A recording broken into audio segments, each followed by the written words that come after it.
the supernatural.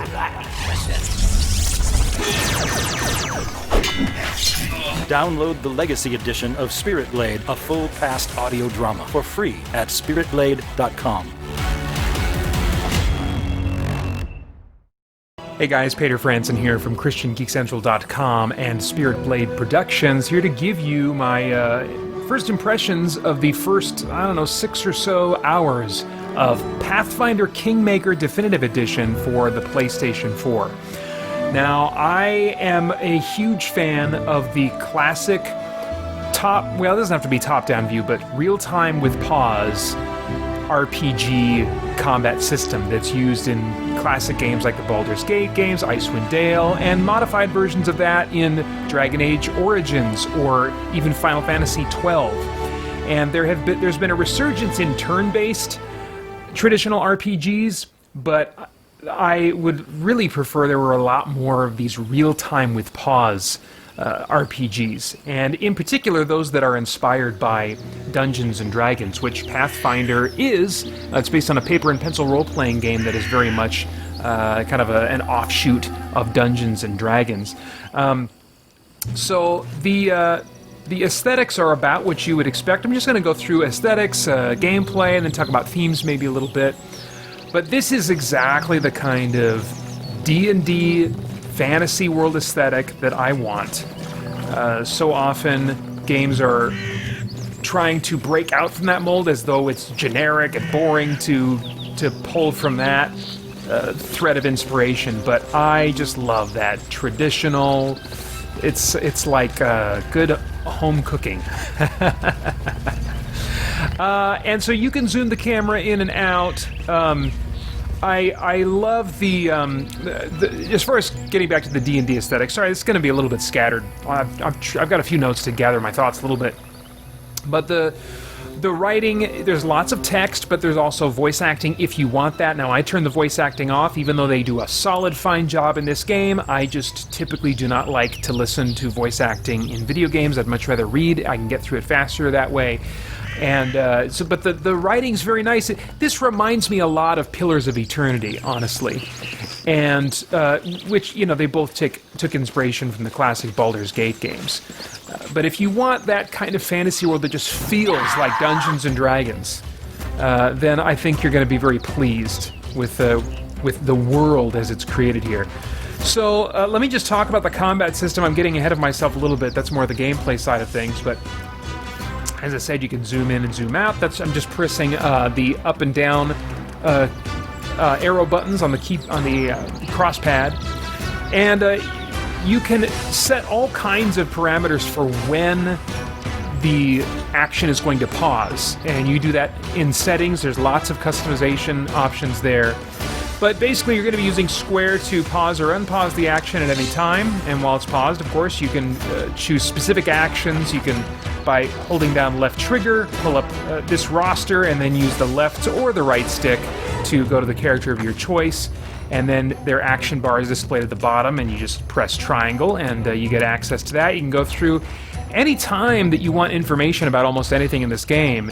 You can press R3 and you'll get a pretty full explanation of whatever it is that you're trying to get through. That said, I think that those who are familiar with Baldur's Gate, Icewind Dale, Pillars of Eternity, those games are going to have an advantage as far as feeling at home in this game. There's just a lot, if you're coming into this for the first time, that's maybe not going to make sense. But anyway, so let's see. I will go ahead and just cast a spell while I'm here. I'll cast this mage armor on myself.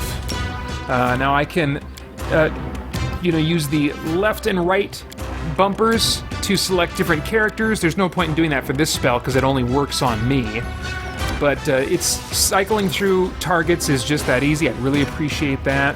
I'll give it to myself here, and then we'll restart the timer. 2.2 seconds until I cast it.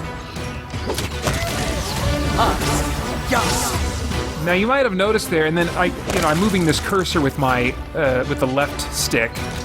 The camera, you can scroll around with the right stick. Now we're out of combat, so now we're back into real-time mode, and just whoever you control, the whole party goes along with you. And you can adjust party formations as well. Let me actually give you a tour of the menus. Here's equipment, and I bring this up by holding down the right trigger and then using one of the sticks to highlight one of these cards here. Then you release the trigger and it opens up that menu. And so, yeah, just if you have something, I'm using the cross pad to cycle through the different slots in my inventory.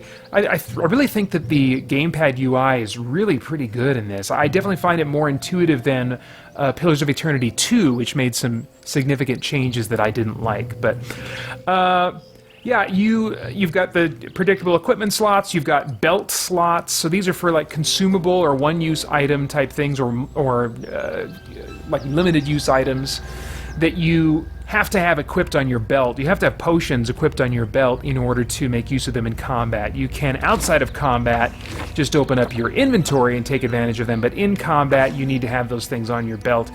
Your whole adventuring party shares a common shared stash, and I love this. It's also really easy to navigate, and the encumbrance for your shared stash is based on the combined strength of your whole party, which is really cool. And there's a setting you can use to decide whether or not you want the movement of your party to be slowed down when you start getting closer and closer to that encumbrance limit, so that's nice. I'd turn that off.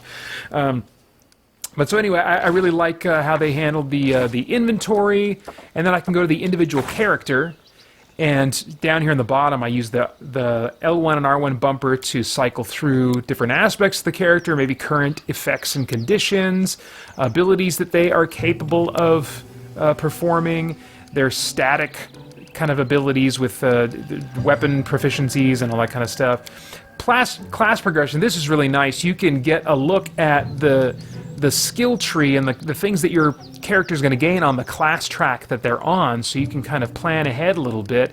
And I haven't experimented with it myself, but it does appear that you can multi-class in this. So particularly when you're playing with multi-class, that's going to be valuable to kind of look ahead and see, okay, do I want to go down this path or not? So, or what's coming up, that will be useful to me. So that's really cool. Let's see here. And then there's, alignment information that I like. I don't always like alignment systems, but I like how they use it in this game because it creates all kinds of dialogue options that you don't normally see in a lot of RPGs.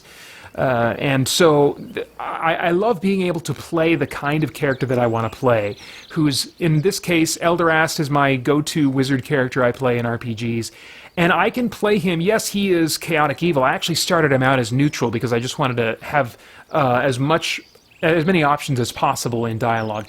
Doing that does actually kind of cut out some options at the beginning, so I regret that just a little bit. But on the whole, I'm pretty satisfied starting out neutral and then letting my choices slowly dictate where I move toward on the alignment wheel here. But it allows me to play a character with nuance. Maybe I want to play someone who's evil but has like a soft side regarding certain issues, certain subjects. And so I can play that kind of character. And so I just really, really appreciate that. Let's see here. Let me go back here to Spellbook now. Oh, he's not going to know any. Oh, I guess he's a cleric, so he knows a few spells. So you get access, you can see what all your different spells are. Again, lots of cycling through with the R1 and L1 bumpers, and instead of radial menus, like some other games of this type will handle it on console, they bring this kind of hand of cards up, which is fine. It's just mostly an aesthetic change that I'm adjusting to a little bit. I think I would have preferred a wheel just because you can more easily access, what the different options that you have in a circle, but this is certainly fine. Let's see here. Now we go to the journal. This is basically where your quest logs are at. And this is pretty good. This is pretty good. You at least know for your main quests and your side quests what you need to do next. What I wish was included here were suggested levels for the quests that you can take on. Because in my experience of the first 6+ hours, you can run into some unexpected difficulty spikes. Even in the same quest, which is unfortunate. I've gone through a dungeon where the whole dungeon it was a breeze to get through, and I almost had to make no combat decisions at all on the difficulty setting I had it on. And then getting to the boss encounter, I was like having to micromanage, and I was still getting my butt handed to me. So that felt a little bit odd. I resolved that I had not built up my guys as much as I should have, and so I'll come back to that later. But even so, the fact that I'm going to come back and all those encounters leading up to the boss fight are going to be even more of a breeze. I don't know. I don't have flawless things to say about the balance of combat and the balance of quests. Let's see here. What else we have? Oh yeah, so you got the map. Again, very much like Infinity Engine, Pillars of Eternity, that kind of style game. You can't put, that I can figure out, you can't put markers on either the local map or the world map, which I really appreciate that kind of feature in games like this, but this is still good. You can also select a spot on the map, and your characters will start moving there. And so that's, you know, that's kind of a nice feature, but unremarkable in terms of map systems. Encyclopedia, this is useful, especially since I said a lot of things are going to get thrown at you in this game. You're going to see lots of pop-ups, tutorial pop-ups that don't stay up, in many cases, long enough to really understand them, sometimes not even to read them fully before they just disappear.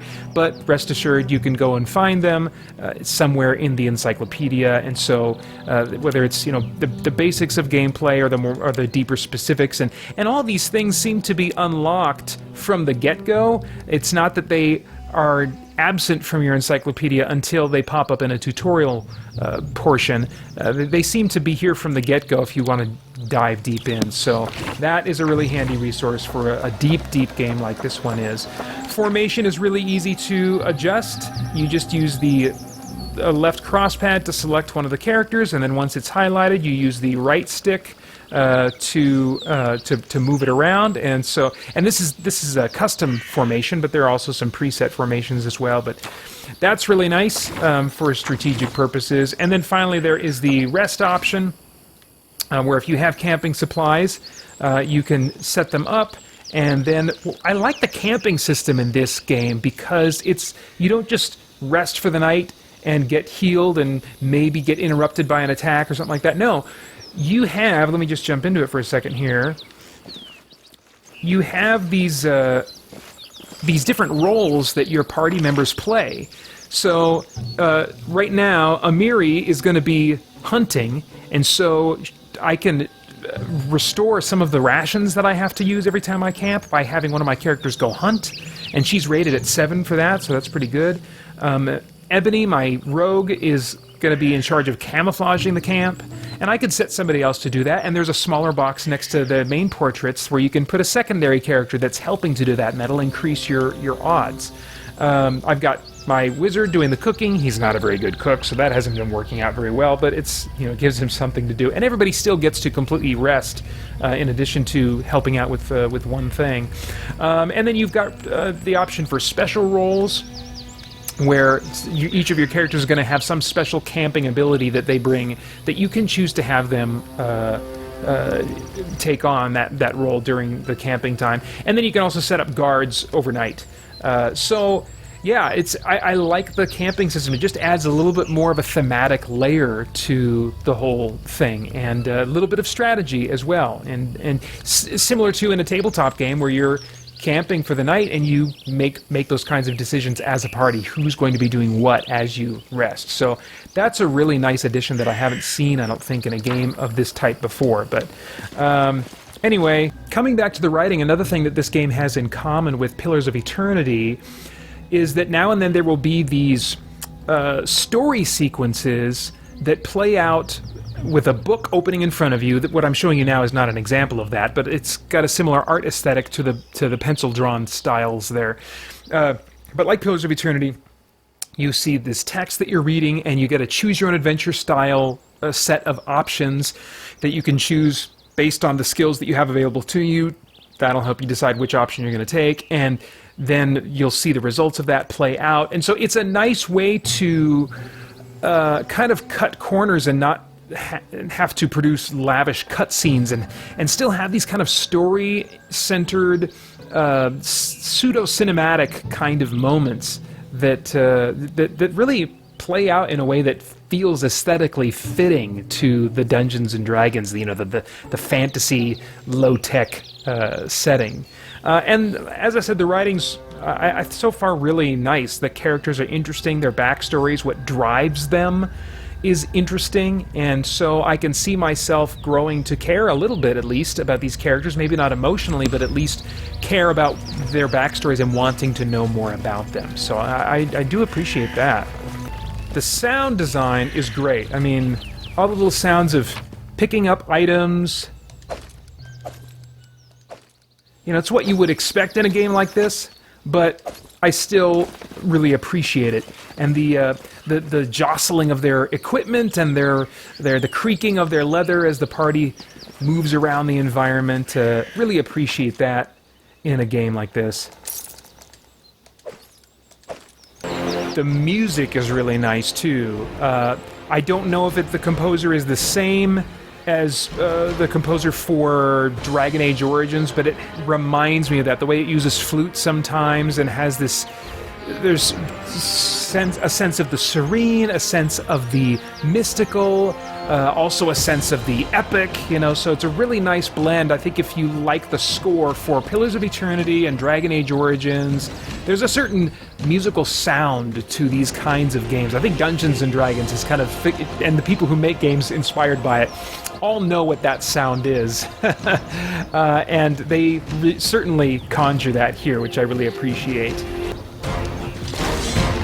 Now, every once in a while, there are some brief freezes in the game that last, less than a second. I guess maybe hitching, is that the word for it? I don't know. I'm not a technical person. Now, I'm just letting this combat play out here. I'm not really doing much of anything. In fact, I was just sitting and watching. I've got the difficulty dialed down quite a bit. Let me actually, on that topic, show you guys the settings here. Specifically for difficult... Well, let's see. Is there anything in our game that's... oh, yeah. Now, there's not near as many settings for the AI as I would like. I haven't come across any AI customization options remotely like, say, Dragon Age Origins, Final Fantasy XII, or Pillars of Eternity 2. Maybe not... I don't even think as many options as you have in the original Pillars of Eternity. You can decide whether or not your AI are going to use expendable spells, or if they're going to be limited to stuff that they can cast without it ever running out. And that's about it. I mean, so you might find yourself either wanting to dial down the difficulty so you don't have to do as much micromanaging, or you might be more interested in doing the managing of each character yourself. So I just choose, because of my preferences, to dial down the difficulty and just go for something that mostly I can watch, except for maybe every 20 seconds or so I'll make a specific choice. But other than that, I like to just kind of watch their health and let things play out. And to that end, there are tons of difficulty options. So you've got story, easy, normal, challenging, hard, and unfair. I'm not even going to touch those above normal. I really appreciate this custom option that you have. Once you go in and start monkeying with things, it'll switch it over to the custom mode, and you get a nice description of what each change is actually going to bring about in the game. So you can change how intense critical hits are from enemies. You can change whether or not your characters can die, or if they just kind of reach... well, there's a death's door thing. Let's see. With this option, enable your character and companions will not die after suffering a deadly injury. Instead, they're going to be at death's door, and then if they take like a further significant injury after that, then they will die. You also have the option of having your party members, other than your hero, I think, your main character, come back to life after dying in combat. So effectively, they're just kind of falling unconscious in battle. So that's nice. You can allow resting to remove all negative effects. So if you're poisoned or you got some other dumb status thing on you, you can have resting remove all those things if you want. You can choose to auto-level up. This I'm not as thrilled with, because they either take complete control of the character or you have to micromanage every decision on level up. I would prefer a halfway point where they will at least show you, maybe they'll default it to recommended changes, and they'll allow you to kind of finesse it yourself. I don't think I was able to do that when I was when I was playing around with the auto level up. You can adjust the stats of the enemies, the difficulty of the rolls, because it's a conversion of a paper and pencil game, so the computer, the software, is doing a bunch of dice rolls behind the scenes, and you can lower the difficulty of those dice rolls. You can cut into fractions the damage that's done to your party. You can further adjust the general strength of the enemies that you face.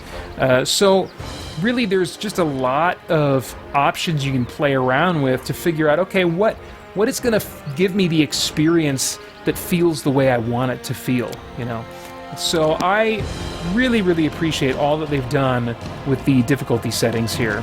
So see, this is the kind of thing I'm talking about. You just get 5 different dialogue options here. I love it.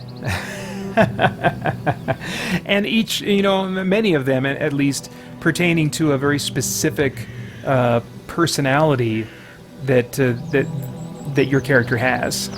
I have noticed this a couple times while playing around in menus that the buttons will not quite respond right away when I want to do something. I'll hit X to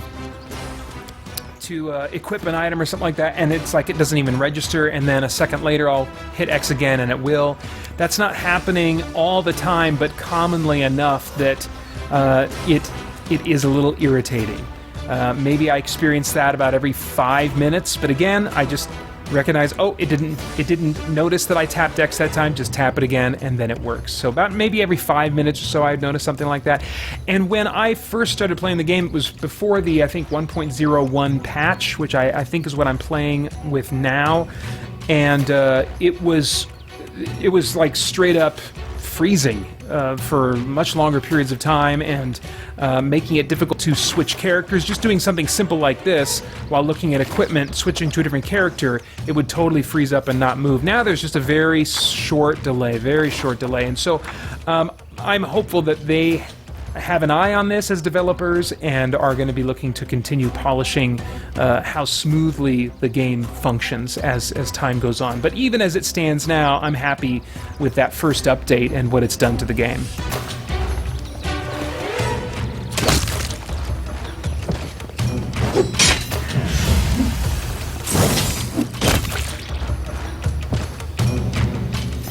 Nice.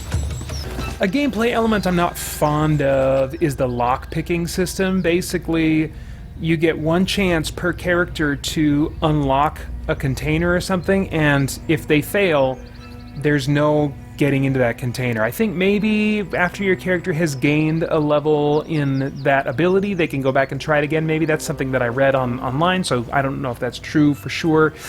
But you can't bash open chests. And so you got that one shot unless you want to save before every time you open up a chest.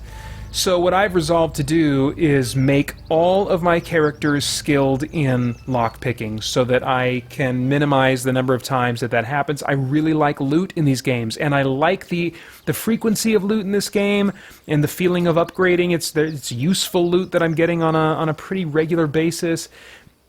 And so I want to also enjoy finding treasure chests, and I think the best way for me to do that is to just sacrifice some skill points from everybody into lockpicking, and I've got my difficulty dialed down, so even though that puts them at a disadvantage to automatically be channeling points into lockpicking, I think because you can adjust the difficulty, that's probably going to be a pretty decent workaround, but I don't know long term. It's something I've only started doing with my characters.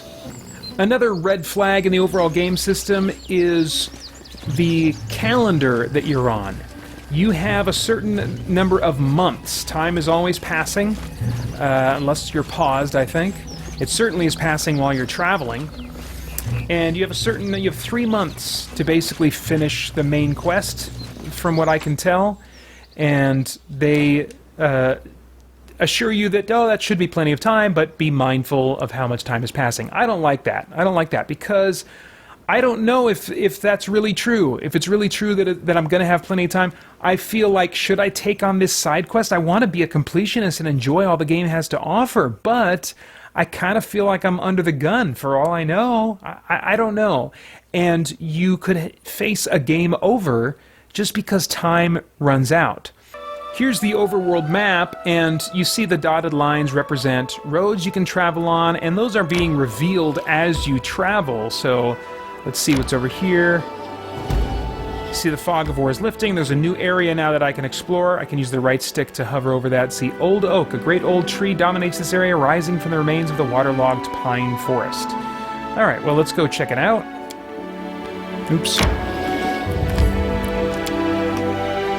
Load times range from, in my experience, usually less than 30 seconds, and on the high side, closer to 50 seconds. I don't think I've seen a load screen that's over a minute, and most of them do average less than 30 seconds. I've also noticed that when I get into kind of a main area, I'm not necessarily required to see another load screen just by going inside of a building that's in the area that I'm in. So if I am in a small town and I enter a tavern, I'm not necessarily going to see a load screen doing that, which is appreciated. So I'm feeling pretty good about the load screens, and I'm just playing on a base PlayStation 4. Alright, so this is a boggard, and by highlighting him, which again I can do with the left stick cursor, or I prefer the bumpers, you can press down on your arrow pad, directional pad, to inspect. And let's see, we do get some information about this guy. He's chaotic evil.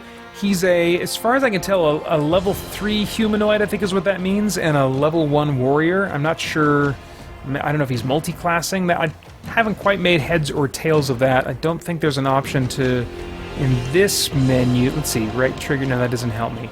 So I can't get the information quite that I want, but you can look at the some of the difficulty checks, and just based on that get kind of an idea of what you might be in for, how difficult they might be.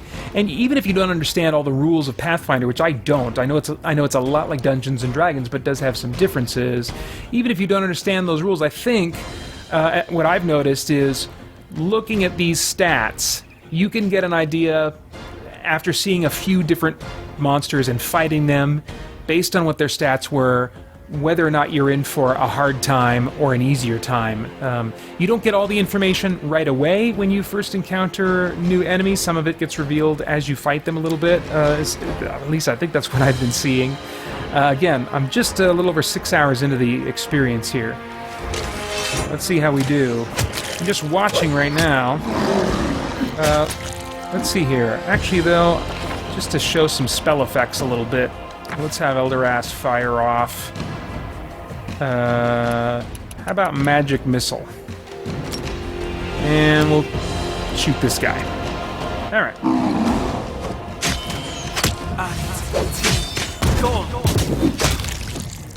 Now in the trailers you can see much more active, spectacular fights going on and get an idea of, you know, how cool this game could be looking, but I really have to say that I like the visual aesthetics in this game. Magic looks the way I want it to look. It takes inspiration from decades of Dungeons and Dragons art books and game books, as well as Pathfinder's own art style, you know.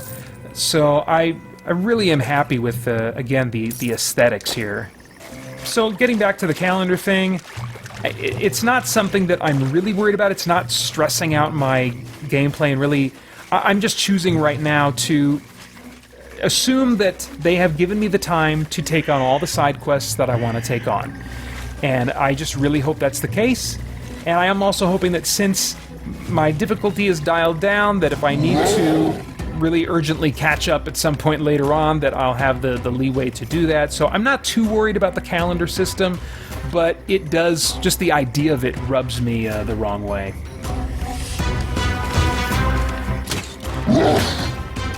Alright, what do we got here? Alright, so far so good. Let's just, what can he do here? Yeah, sure, let's bless somebody. I like to be a blessing. Yeah, we'll do that. And what else? Let's have her do inflict wounds on this guy. And Amiri, what's she gonna do? Oops, let's see, right, there we are. You have lots of quick bars that you can fill up. You got 10 of them. Let's see, I think, yeah, we'll have her rage, I suppose. And then, let's see here, Ebony. Let's have her try to strike this dude blind. And we'll see how this all plays out for me.